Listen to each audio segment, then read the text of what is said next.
नहमदुहु व नुसल्ली अला रसूलिहिल करीम व अला आलिहि व अस्हाबिहि अजमईन। आऊज़ु बिल्लाहि मिनश शैतानिर रजीम। बिस्मिल्लाहिर रहमानिर रहीम। अस्सलामु अलैकुम व रहमतुल्लाहि व बरकातुहू। मेरी प्यारी माओं और बहनों, आज का मेरा उन्वान है औलाद के हुकूक, राइट्स ऑफ चिल्ड्रन।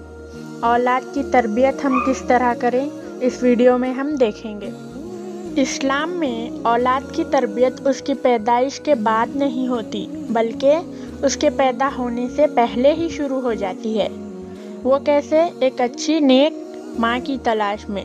जब हम निकाह के लिए एक लड़की ढूंढते हैं तो एक नेक बीवी, बहू, माँ की तलाश करें। हुजूर सल्लल्लाहु अलैहि वसल्लम फरमाते हैं कि औरत से 4 चीज़ों की बुनियाद पर शादी की जाती है।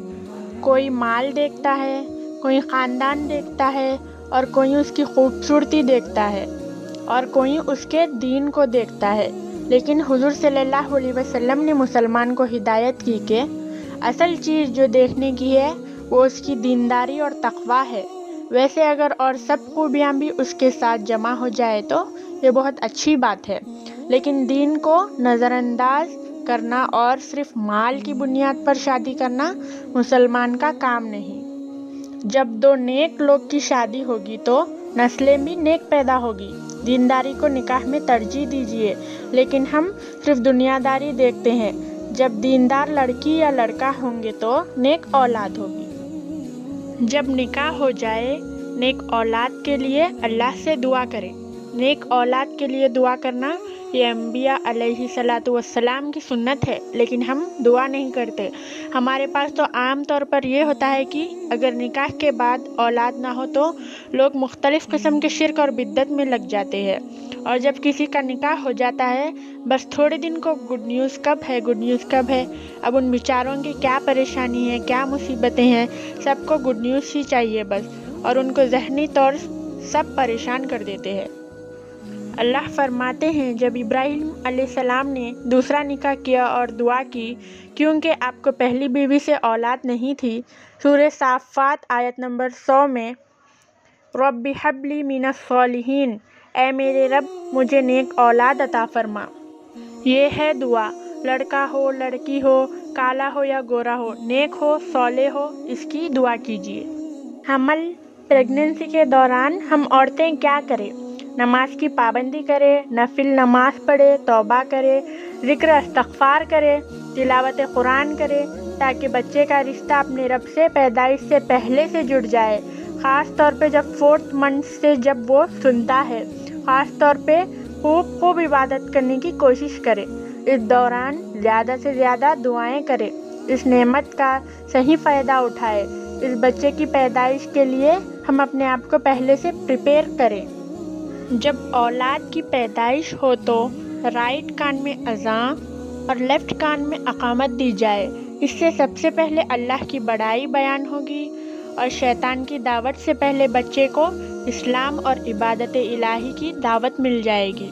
इस्लामी तरीक़े से औलाद का इस्तक़बाल करें। हमारे पास जब औलाद अल्लाह दे देते हैं, उनका वेलकम गैर इस्लामी तरीक़ों से करते हैं। नेक मर्द या औरत से खजूर चबाकर बच्चे के तालू में लगाए और दुआ करें। हज़रत आयशा रज़ियल्लाहु ताला अन्हा का बयान है कि नबी सल्लल्लाहु अलैहि वसल्लम के यहाँ बच्चे लाए जाते थे। आप सल्लल्लाहु अलैहि वसल्लम खजूर वग़ैरह को चबा करके बच्चे के तालू में लगाते और उनके हक़ में खैर व बरकत की दुआ करते थे। ये मुस्लिम की हदीस है। नबी सल्लल्लाहु अलैहि वसल्लम फरमाते हैं, जामिया तिर्मिज़ी की रिवायत है, हकीक़ा के बदले बच्चा रहन यानी गिरवी होता है। कोई चीज़ देकर कोई चीज़ जिसको लेते हैं उसको रहन कहते हैं। अल्लाह के पास हमारी औलाद रहन रहती है जब तक हम हकीक़ा नहीं करते। 7वें दिन हकीक़ा कीजिए और अच्छा सा नाम रखा जाए और उसके सर के बाल निकाल दिए जाए जो बीमारी दे सकते हैं, और उन बालों के वज़न के बराबर सोना या चांदी या रुपया तकसीम किया जाए और दूध में सैफ़रॉन डालकर तालू पे लगा सकते हैं। हमारे यहाँ छट्टी और छिल्ला के नाम से वेलकम किया जाता है और गैर इस्लामी तरीक़े से उसका वेलकम करते हैं। फिर बड़े होने के बाद हम अफसोस करते हैं कि हमारी औलाद नेक नहीं है। فضول بہانے ہمارے پاس رہتے، بچہ نانی کے یہاں ہیں اور 2 بچے ہوں گے تو بڑا فنکشن کریں گے وغیرہ وغیرہ۔ مسند احمد کی روایت ہے، عائشہ رضی اللہ تعالیٰ عنہا فرماتے ہیں، آپ صلی اللہ علیہ وسلم جب لڑکا ہو تو 2 جانور بکرا ذبح کرتے اور لڑکی ہوتی تو 1 جانور ذبح کرنے کا حکم دیتے۔ اسی طرح اگر لڑکا ہو تو ختنہ بھی کرا دیجیے۔ لیکن ہم دیکھتے ہیں آج کے دور میں ان تمام چیزوں کو چھوڑ کر شرک اور بدعت ہم لوگ کرتے ہیں۔ سنت کو جگائیں ورنہ کیسے ہمارے بچے دیندار بنیں گے۔ نام بھی جلد سے جلد رکھنے کی کوشش کریے، اور سب سے اچھا نام انبیاءوں کے یہاں سے اور یا تو اللہ کے نام میں رکھیے۔ بچے کو ماں کا دودھ پلائے، یہ صحت کے لیے ضروری ہے اور محبت ریلیشن شپ ماں سے ہوتی ہے۔ دودھ اس نیت اور محبت سے پلائے کہ تجھ پر اللہ کی ایک ننھی جان ڈیپینڈ ہے اور وہ پرورش پا رہا ہے، اور یہی بچہ اللہ کی عبادت اور نیک کام کرے گا۔